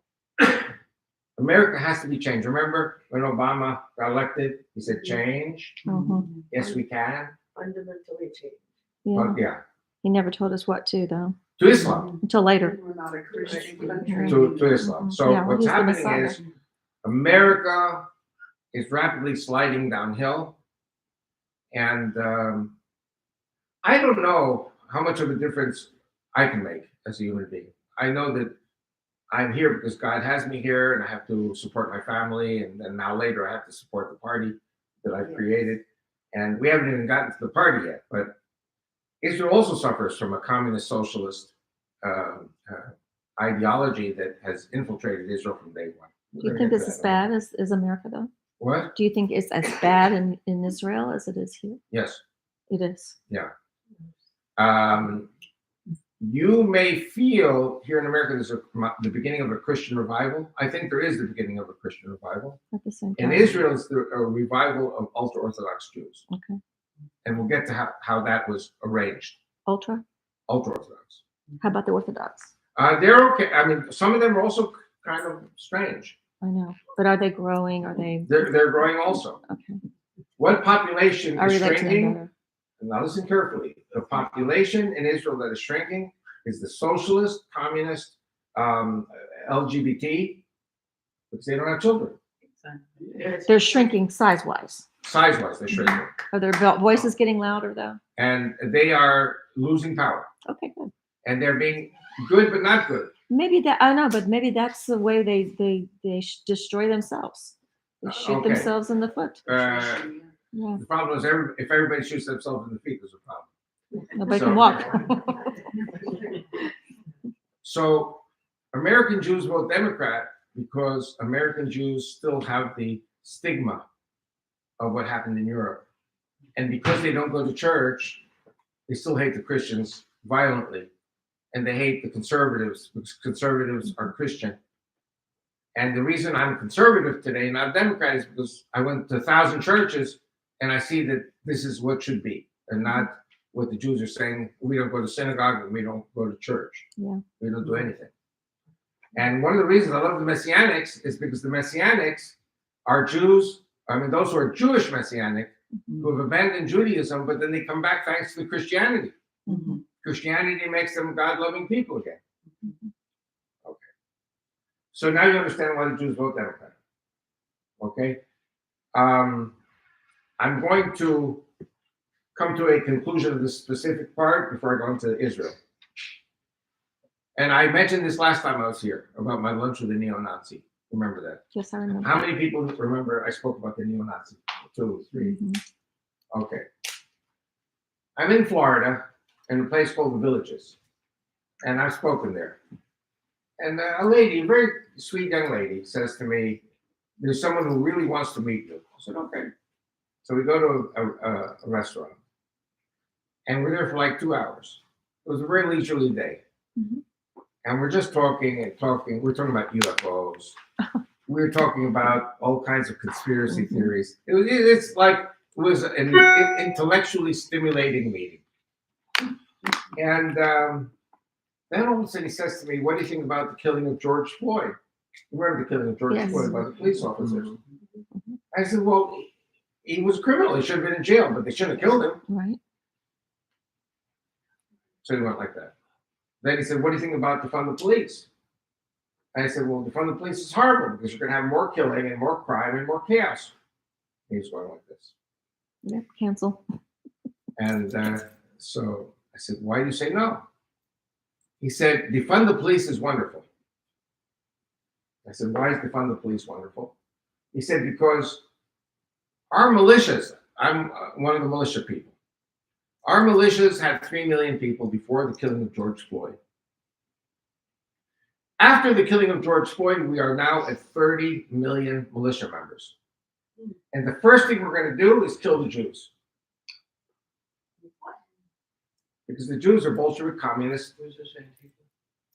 No, I'm getting this to was people. I'm getting to it. it's a militia guy. He was a believer, a Christian, right? He was what you call conservative. But if Okay, America, so he was politically conservative. yeah, but Okay. if America is suffering from this communist ideological rot from within, we spoke about that, and if the Jews are part of it, quote unquote, you have to kill the Jews.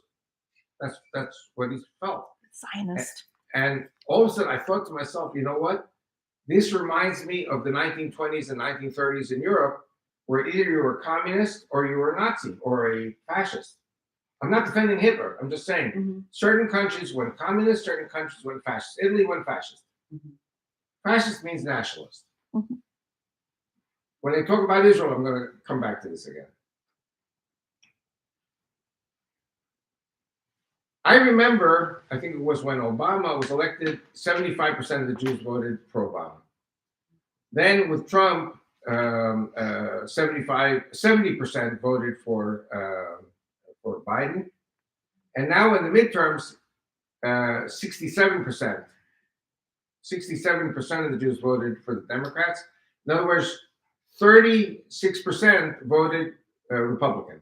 In other words, the percentage of the Jews is increasing for right-wing and conservative political leaders. It's a process. Because like I said before, getting to know you, it's getting to know who these conservatives really are. And I'll say another thing also. When a Jewish boy or girl goes off to American college, what usually happens? They find a Christian boy or girl. And they get married. And then the Jews become Republicans. So one of the possible solutions to the Jewish problem in America is that they intermarry with Christian boys and girls, and then they become Republicans. The problem with that, there's a problem with that, and that is when the Jews intermarry with Christians, they disappear. The Yeah. Jewish people disappears. Assimilation. Assimilation. Mhm. Okay. So, and here's where I come in with the Holocaust idea. Nobody here in this room, including myself, obviously, can understand God. We cannot understand what God really wants of us. But does God want the Jews to disappear through assimilation? No. Okay. God does not want us to disappear. Because he wants his promise to the Jewish people is that they'd always be Jewish. Mhm. There will always be a remnant, a Jewish remnant. So what is the alternative? The alternative is to make things so terrible for the Jews in America that they will have to pick up and go to Israel. Isn't that what he's doing in Russia, Ukraine, That's exactly what's Argentina, happening. Latin America, North America? Jews are from all countries. We're having 90,000 a year coming to Israel. Mhm. So what I'm trying to understand, what is this idea behind a Holocaust? And I know many Jews who said to me, we prefer to die in a gas chamber here in America than go to Israel. Many Jews will not go to Israel no matter what. It's going to have to get really bad. But what we see in America is that things are approaching very bad. The Democrats are pushing for a very radical agenda. The Republicans are sweetie pussycats, but at the end, the sweetie pussycats have militias, and they're going to rise up and attack back. So you're going to have, like in Germany and Italy and in Europe in the 1920s and 30s, you're going to have fighting in the streets. As long as there's a push for globalism, there's going to be a push back of nationalism. Now, I have a DVD, which I have with me, called The Trump Revolution. I made it in 2016. And at first I thought I was going to have to get rid of it now because Trump is not president and because Netanyahu was not prime minister, but Netanyahu is returning. Mm-hmm. And you never know if Trump will return. So it means He's the trying. basic idea was globalism against Putin, Trump, and Netanyahu. Now, I'm not saying they're the same. I'm just saying they're nationalists and they support the religion of their country. Mm-hmm. But globalism is the big challenge. Okay? And by the way, for globalism, there's no God. They serve Mammon. They don't serve the Lord. And this is one of the reasons why what my son is doing is so important. Because my son proves the veracity of the Bible. When you prove the veracity of the Bible, the atheists don't have a leg to stand on. Okay. So you can begin to understand the problem in America of a possible Holocaust. If the Jew has to flee or face death, then the Christian spouse has to flee with the Jew or face death. This scares the wits out of the rabbis. The rabbis do not want any of this modern thinking nonsense. And America is modern thinking nonsense for these people. Let's talk about Israel. Mark Twain visits Israel in 1867. He says, if this is the promised land, I sure don't want it promised to me. Because this land of Israel was forlorn, it was desolate, it was empty. He walked 2 days. Mark Twain walked 2 days and see one human being. That's how empty it was.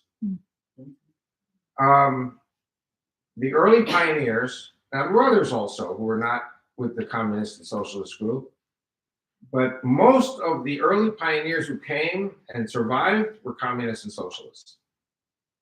They did not have a kippah on their heads. They did not put on phylacteries. They didn't eat kosher. They didn't keep the Shabbat. They were communists. They left Russia because they were hated in Russia because they were Jews. So they said, we will do our communist utopia in the land of Israel. And they drained the swamps, and they planted the trees, and they smashed the rocks with hammers and built roads like that. For me, an important year that we all have to think about is 1922. 1922, exactly 100 years ago. Benito Mussolini is elected as president of Italy. Democratic elections. He was a school teacher. And he was a nationalist. And there were street fights in the streets of Italy between communists and nationalists. The nationalists won. In Israel in 1922, there was a convention of all the political parties in Israel. And the communists and socialists dominated. And people like me were kicked out because we were nationalists. When I moved to Israel in 1968, I went in my Beitar uniform, the one that my wife is mocking. I was always wearing my uniform. And when I got off the plane in Tel Aviv, they said, you are a marked man. Because communists and socialists were running the immigration policy. When I was in college in Israel, I was constantly being arrested for demonstrations, political activity. And my communist socialist friends were saying to me, you should not be spitting in the well that you're supposed to drink from. Meaning eventually I had to be a socialist. When I was fired from the prime minister's office, they said, we fire you because we know your political views. You're not one of us, you're fired. That's when this Christian lady in Texas brought me to Texas. That's where I got the 1,000 churches from. Israel has been dominated by the left from day one. The earthquake began in 1977 with the rise of Menachem Begin in an election which shocked all the communists and socialists in Israel.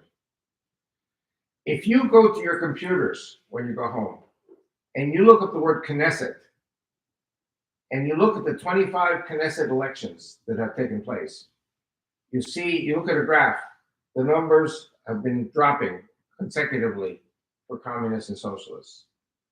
The numbers have been growing for nationalists and religious. The socialists are losing it, if not have lost it already.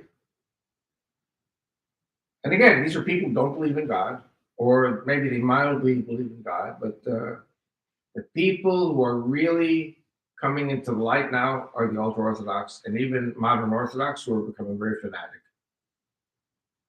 And Bezalel Smotrich, who is the one of the top leaders of Netanyahu's coalition, he's not ultra-Orthodox. He is a Nidid Kippah, like I have. But he says, we have to change the law of return. We cannot let people come into Israel because of one Jewish grandparent. Because people with three non-Jewish grandparents are Christian. We don't want the Christians. But if Hitler said one Jewish grandparent was enough to fry in the gas chambers, then one Jewish grandparent is enough to make it. I agree with that. Okay. But this is not ultra-Orthodox. This is Bezalel Smotrich. And there are a lot of people who are liberals, supposedly, they hate Christians. Everybody hates Christians. Why do we hate Christians? Because in Israel, half the population came from former Soviet socialist countries. Half the population came from Islamic countries. We just do not have a legacy, a tradition, as American Protestants have to love. And therefore, one of the things I'm saying is the only thing that can save Israel is a mass immigration of Jews and Christians from the United States who understand what America really is. And again, if our population grows from 7 million Jews to 13 million Jews, then at least for now, the ultra-Orthodox threat is finished. And the Palestinian Muslim threat is finished. The only group that has not yet made Aliyah to Israel are the English-speaking Americans. And I'll tell you something else also. I work with people who work with the Anusim, the Spanish people, Hispanic people who claim descendancy from the Jews who were expelled from Spain. They want to go to Israel too. There are 40 million of them. But the rabbis won't let them in either. And the Beta Jews from Ethiopia. And Beta Jews, but the Ethiopians are coming in. Even the ones who are that believe in Yeshua. Everyone's coming in. That's good. They're uniting the families finally. You know what one of my problems is in politics in Israel? I have to do campaigning in Hebrew, Arabic, Russian, English, and Amharic, language of Ethiopia. This is why Betty is so important for us. Betty is going to get us thousands. Betty's a friend of mine and Pat. She's going to get us thousands, if not tens of thousands of votes. I really hope you, Betty, and I can get together when you come to Israel. I'd love that. And talk politics. Is that the Betty that was here Friday?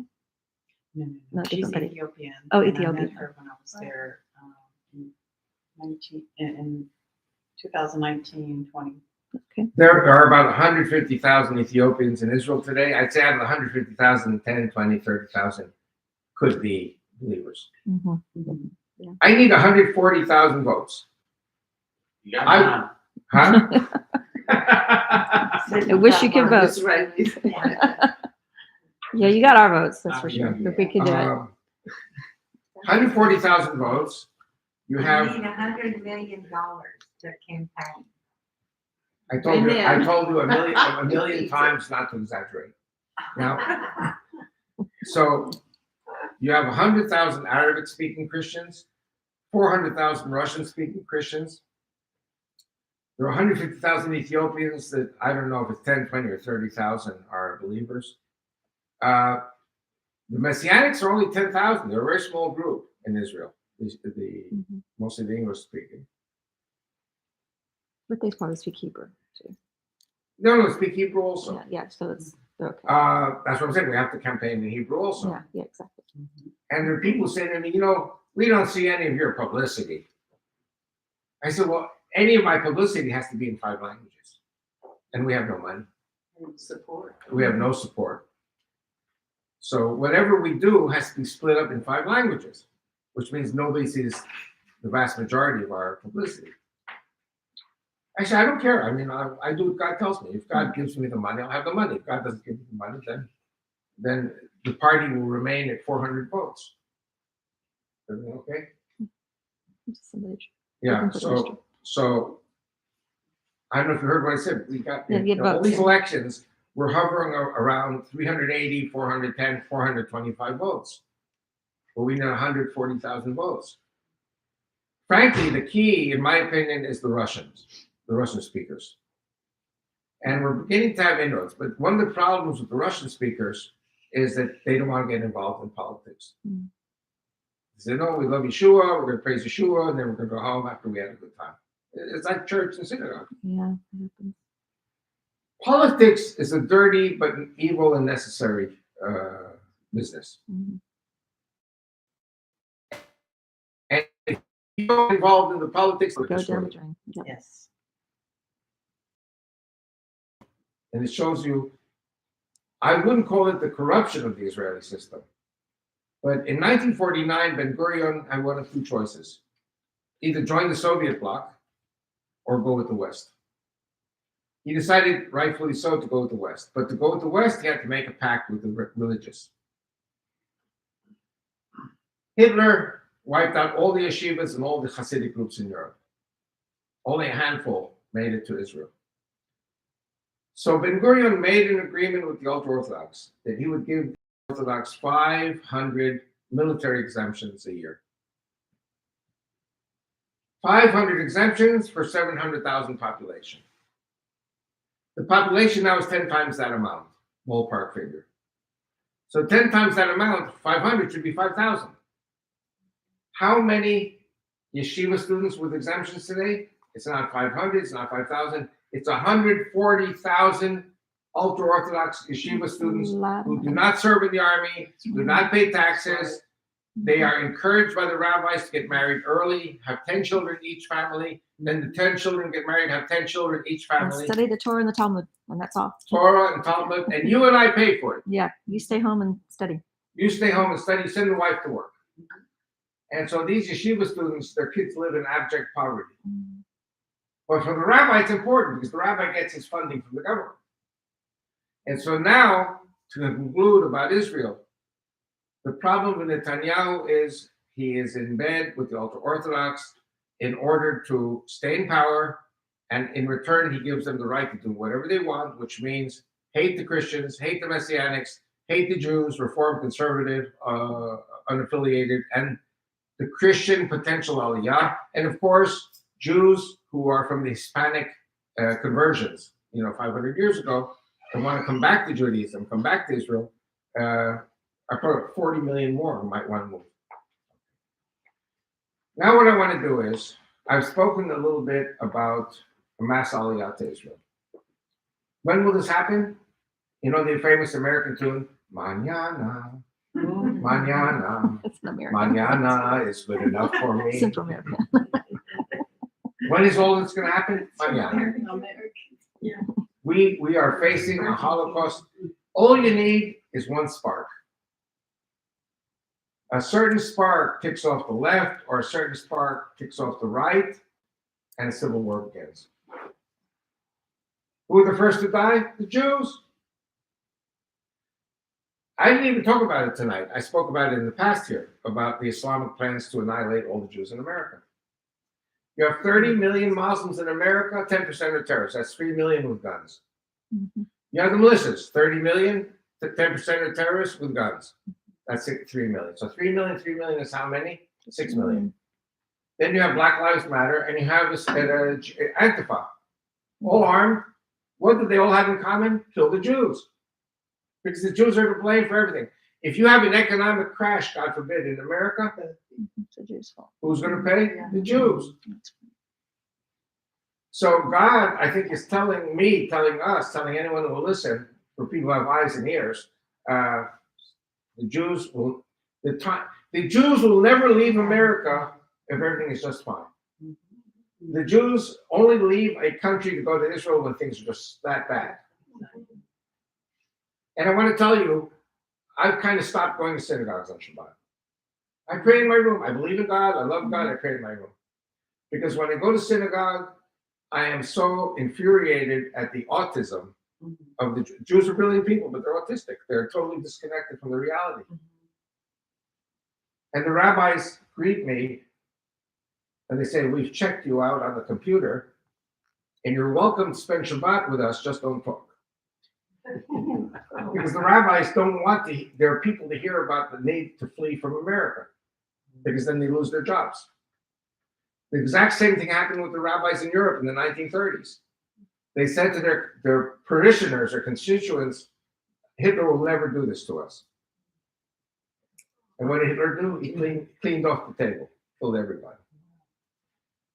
I think God's purpose is for the Jews to go home from four corners of the earth. This is in the Bible also. Of course it Yeah. is. Yes. Jews go home, and Christians are not Gentiles. Christians, I'm afraid to say Christians are Jews, but Christians are Jews. Same God, same Bible, Messiah is a Jew. They're going to go with the Jews. You know, Abraham was a Hebrew because he crossed over from paganism. So we're Hebrews You too. got that from Mitch and Mosley, the crossover. Maybe I did it from but that's what Eber means, doesn't it? Yeah. So Okay, let's go on to the next. We're almost at the end. I know many of you are thinking this guy will never stop talking. I talk until you drop, but we got to go to what 8 a.m, isn't it? yeah. My wife Rachel worked for 30 years as radio, TV, intelligence gatherer in Arabic for the Israeli government. She's Egyptian. And even though she's retired now, but she still watches the TV and the radio. She monitors things. And she says to me that the Saudis are always broadcasting that America will be Muslim even if it takes 150 years. That was 35 years ago. Then 5 years ago, when she retired, she heard them say, we said it would take 150 years to make America a Muslim country. We were wrong. It's only going to take us 30 more years to make America a Muslim country. Muslims are taking over America very quietly. It's called jihad by stealth. And I'm totally 100% in favor of Latinos coming across the border freely, as long as it's registered. But Islamic terrorists also come across the border. Mhm. And their plan is to take America over and get the Latinos are Christian, Muslims are Muslim. And America does not know the dangers it will be facing very soon from the Muslims coming into the country. There are also Chinese coming in. The Chinese also have bad plans for America. So anyway, so that's one thing my wife picked up, that America would become a Muslim country. And now she's picking up broadcasts. The Americans, in their arrogance, think that they defeated ISIS in Iraq and Syria. But ISIS is the true son of Islam. And ISIS is going to kill the king of Saudi Arabia and the king of Jordan and the royal families. And ISIS will reestablish the caliphate, Khalifa, in Saudi and in Jordan. And then the Russians are going to pull out of Syria because the Russians cannot maintain their force in Syria. The Russians have been very debilitated by the war in Ukraine. When the Russians pull out of Syria, there's a vacuum. Who fills the vacuum? ISIS. Yes. Lebanon, ISIS. Mhm. Israel, Right next door. Israel will be surrounded by fanatic Islamic soldiers. Israel will have no choice but to expand its borders to defend itself. Now, I don't know if you've ever been in Syria, but if you are on the Golan Heights, it's a 5-hour drive to the Euphrates. from Israel from the Nile to the Euphrates is not such a big deal. If we get 10, 20, 30 million immigrants to Israel, we will really need the land. And then when we get the land, we will really need the immigrants. And God says in Genesis that you will tend the Garden of Eden. The problem is the Middle East was destroyed and turned into a desert. But Israel has the wherewithal to turn the desert green, desalinate the water of the ocean, and also to use the solar renewable energy to give energy to the desalination plants. Saudi will become green, Jordan will become green, Syria will become green, and Lebanon will become green. And we will settle or resettle Christians in all these countries together with Jews. My suggestion, I know for sure I'm the only one in Israel saying it, is that we should establish the United States of Israel, where Lebanon is a Christian autonomous federated republic under the Israeli flag. Syria, autonomous federated Christian government under the Israeli flag. Jordan and Saudi are pretty much just Muslim. I'm predicting in the end, the only way to have peace in the Middle East is for Islam to be banned. And you can imagine, when I get elected to the Knesset, they're going to ban me from the Knesset for saying that Islam should be banned. Anyone who prays to the moon, the sun, and stars should be stoned. That's a capital offense. What don't they understand? And I'm going to say something really crazy. You know, Christians ask me, when will there be peace in the Middle East? And before I can answer them, they say, when Jesus returns. And then I continue and I say, and he sends the devil to the pits of hell for 1,000 years. Who's the devil? Allah. The pits of hell is Mecca, the black stone. When that happens, Islam is banned, and all the Muslims have a choice of becoming Christians or Jews, which in the end is one religion anyway. Big separation. Huh? It's going to be a big separation.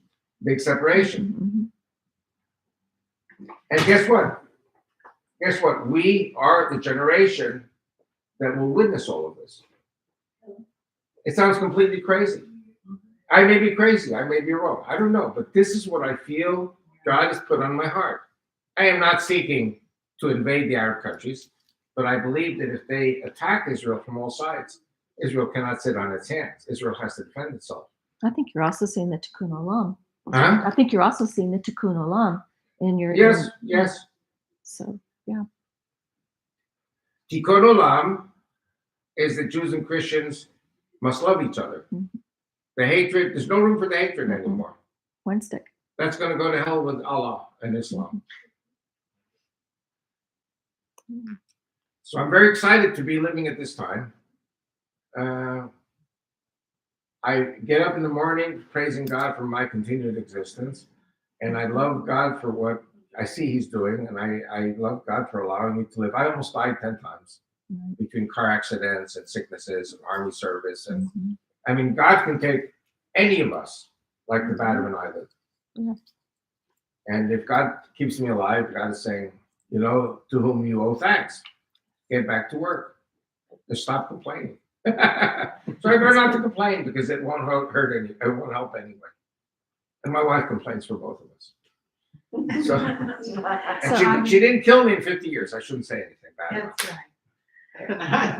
And but I'm just saying, I'm so excited that we're living in this time. And I think America will have a Christian revival, and America will come out of this problem, all the problems it has. Israel will come out. Another thing I want to say is America's population, perhaps because of all the illegal immigration, America's population is growing. A growing population is a growing economy. Israel's population is growing. The dismay of the elitists. That's the. What countries are losing population? Russia, China, Iran, the Islamic countries, Afghanistan. People are fleeing those countries because Satan is their God. So, yeah. A few I'm finished. That's my message. years ago, Yeah. maybe 7 or 8, I heard that on college and university campuses, instead of 125,000 students, university students and college students becoming believers, 125,000 per year are becoming Muslim. I didn't hear that way. I didn't hear. But I will say one thing. All over the United States. I will say in one thing. college and university If campuses. you have thousands, tens of thousands, hundreds of thousands, millions of Muslim students coming into the country And professors, and professors, because they'll give 20 million if this person can okay. be a professor. this is what I wrote about in my second book, Christian Revival, Christian Survival, Duke University. If you have an influx of Muslim young men, and they are hunting for Christian women, and they have a budget to wine and dine and buy them diamonds and jewelry, and like Rudolph Valentino, sweep the Christian girls off their feet. So the women say these Muslim men are the best, and they become Muslim. They really don't know what they're getting themselves into until it's too late. But your point could be well taken if you take into consideration the millions and millions. I say the 30 million Muslims in America. So why should we be surprised? Any other questions? Does anybody have You're all anything? too tired out. I was wondering, in 1495 did, 1492. well, I'm saying in 1495, Spain issued a decree for the last of the Jews to get out. And did they end up going to Mexico and the South America? 1492. Okay, not 1495. They went to Morocco and Turkey. And some went up to Belgium and Holland, and then with the Protestant Reformation, they were tolerated and blessed, and then any of them just moved to America. And wasn't Christopher Columbus a Jew? Some people think that he was a converso, that he was a convert to Christianity. Listen, if you had the choice between getting 3 ships and discovering America, would you prefer that, or would you prefer to be burned at the stake? Right. I think I take this. Take the ships, yes. I have a But question. excuse me, sir, what's your name? Right. Gregory. What Gregory said about Mexico is very true. That many of the Jews from Spain came to the Americas speaking Spanish to escape the Catholic Church. But the Catholic Church then came to Mexico City. So the Jews fled to Mexico City to Monterrey, and then the Catholic Church came to Monterrey. And then when the Catholic Church came to Monterrey, a lot of the Jews came to Arizona, New Mexico, California. And a lot of them, you go to cemeteries in New Mexico, these people, you find this on the tombstones. This is the blessing of the priests, the Aaronic Jewish blessing. So a lot of people kept their Jewish tradition to themselves, and outwardly they went to church. But in the houses Friday night, they light candles. There are all kinds of things that, if you study about this, I'm telling you, there are at least 40 million in Brazil and in Spanish-speaking America. They will all want to go to Israel.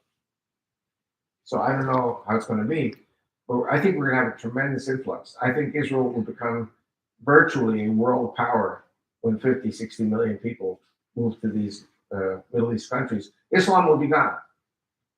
And then I think the Messiah will show when we've turned the place into the Garden of Eden, and we've done such a tikkun olam, as you say. Thank you for the tikkun olam. Yeah, sure. Cynthia, do you have something? Yeah, just what is Turkey doing in all? Oh, Cynthia, do you have something? Yeah, just what is Turkey doing in all? oh, I forgot about Turkey. How much more time do I have? Let's cut it off at 10. So 10 minutes. nine- I'll do it real 9 quick. minutes. I am now working on my 8th book. I've got 7 books. My 8th book is called Lepanto 2 and the Armageddon. Turkey today is doing everything to make nice with Israel. Turkey needs Israel. But the bottom line is that Erdogan, the leader of Turkey, hates Israel, hates the Jews, and he's really swallowing frogs, to make friendship with Israel. But that's going to change. Your Greek friend should have been here tonight. The Greeks, who really didn't like Israel, they liked the Arab countries. Israel today has a new alliance, first time in history, with the Greeks, with the Greek Cypriots, and with Greece itself. We have found gas under the Mediterranean seafloor, and the Cypriots also found gas. And so this time, we're already exporting the gas to Europe through Egypt. We have a pipeline. We were getting gas from Egypt, but then the pipelines got blown up all the time by the terrorists. So now that stopped. So now Israel gets the gas from our seafloor. We send it back to Egypt, and there it is turned into liquid gas, and then it is shipped on ships to Europe. So the Europeans are getting the gas from the seafloor. Cyprus is now developing its gas. Israel, Cyprus is doing a pipeline for the gas to go to Greece, and from Greece to Rome, to Italy. And hopefully we will help Europe overcome the gas shortages because of the Russian war with Ukraine. So the Turks say, wait a second, it's our gas. Why is it our gas? Because the British, okay, got a little history here. The British took Cyprus from the Turks in 1878, and it was a 99-year lease. So Cyprus was supposed to be returned to the Turks. Now, in 1974, the Turks invaded northern Cyprus because the Greeks wanted enosis. Enosis is unification with Greece. But the Turks had a promise from the British in 1878 that Cyprus would return to her. So at some stage, the Turks are going to invade. The Turks can take Cyprus in 24 hours. Now, I have a friend, I still have 5 minutes. I have a friend who's a Greek Cypriot, and he told me on Saturday, July 14th, 1974, which I'll never forget, because I was in Israeli artillery, and I was supposed to be going home for Shabbat. And we were told we were going to be on alert. We had to remain on base because the Turks were going to invade the next day. My wife was furious. You know what my wife did? She got in the car. She put all the pots, all the food in the car, and she drove all the way down to my army base in the middle of nowhere. And a lot of our people had gone home, so they gave me a tent. My wife and I were in the tent the whole Shabbat, and we just got married, you know. So people are crazy when they get married. And by the way, our own was born 9 months later. Yeah. And, As a result. and as a result, my Greek friend had a summer house in Kyrenia. Kyrenia is in the northern mountain chain of Cyprus. And that morning, 5 in the morning, it's already sunlight, you know, in the summer. And he got up, he was thirsty to get a drink of water, and he looked out his kitchen window. He saw the whole fish right outside his window. And he got his wife and his kids in their pajamas straight into the car, and they drove back to Nicosia, and they could see the Turkish paratroopers coming down with their parachutes right behind them. Had they stayed in Kyrenia, they would have been killed by the Turks. Wow. And he said next time they're going to take Cyprus. So I don't know if you heard about this or not, but the Israeli army is now training in Cyprus. Yeah. The Israeli army, the most strategic combat troops, are training with the Cypriot military. And so my idea to write a book called Lepanto 2, if you know the history of Lepanto 1, how many people heard of Lepanto? Lepanto, okay, how many people heard of the Battle of the Spanish Armada? Yeah. Okay, now you heard the Battle of the Spanish Armada because the Protestants whooped the Catholics. Okay? That was in 1588. 17 years before 1571, the Catholics, the Venetians and the Spanish, destroyed the whole Turkish fleet at Lepanto.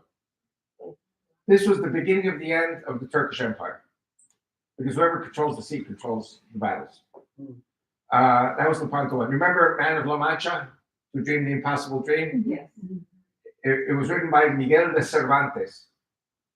Spanish people know Miguel de Cervantes. He lost his right arm in the Battle of Lepanto. fighting the Turks. And Man of La Mancha, Don Quixote, was about how the Spanish had become stupid, that the Spanish were so busy with the court intrigues of the Habsburgs in Austria, and they were forgetting the chivalry of the Spanish knights fighting the Muslims, which is kind of what I do. I'm really like Man of La Mancha, attacking the windmills, So my 8th book is is Lepanto 2, because the Israeli Navy is going to sink the whole Turkish fleet. Israel will win the naval battle, but this will be the beginning of Armageddon. Because the Turks are not only 70 million, the Turks are 270 million with the Turks that broke away from Russia, and there will be other Sunni Muslims coming to attack Israel. You understand why we need the Christians in Israel with us? I don't know when that battle's going to be. I think that's going to be maybe 10, 20 years from now. You said Sunni? They're Sunnis. Sunni. And the enemy today is the Shiites, but that's going to change. Because I predict that there will be a revolution in Iran, and Iran will cease being an enemy, it'll be an ally. And Azerbaijan, they have relations with Israel now. Azerbaijan is Shiite. The Shiites are 15% of Islam, the Sunnis are 85%, and the Shiites would be a lot smarter if they got close to Israel. And one of the reasons that Israel must maintain neutrality in Ukraine with the Russians is because we will be needing the Russians when the Sunnis, the Turks, attack us and attack the Russians. I don't think Armageddon is the Russian. Armageddon is the Turks, the Muslims, Sunni Muslims. Well, the Bible talks about the Antichrist coming from the north. Turkey, Right. Turkey and the Turkish republics. Now, don't forget, Soviet Union, with all its Muslims, was 350 million people. 200 million were Muslims. Soviet Union was a Muslim country. When Russia disconnected from the 6 republics, today Russia is 140, 150 million Russian Orthodox. It has Muslims, but the Russian Christians are the majority. So I don't think that the Armageddon is Christian. I think the Armageddon is Muslim. I do too. Yes. Now you've heard the rest of the story. Yeah. This was many years ago when I went through Turkey to get to Israel. I saw the guy's his airport security, his badge, and I said, "Sir, could you tell me where the Tel Aviv gate to Tel Aviv is?" He looked at me and said, "Find it yourself." I'm like, okay. Wow. So I had to go to an information booth to find it because he would not tell me. That's Well, Sunni Islam is not a friend of Israel. No, they're not. The only peace agreement now, the Abrahamic Accords, are agreements of temporary usefulness for the Muslims. And when they're ready, it's called taqiyya. Taqiyya in Arabic means you lie to the enemy in order to defeat him. Yeah. First, you can make all the peace agreements you want, then you break the agreement.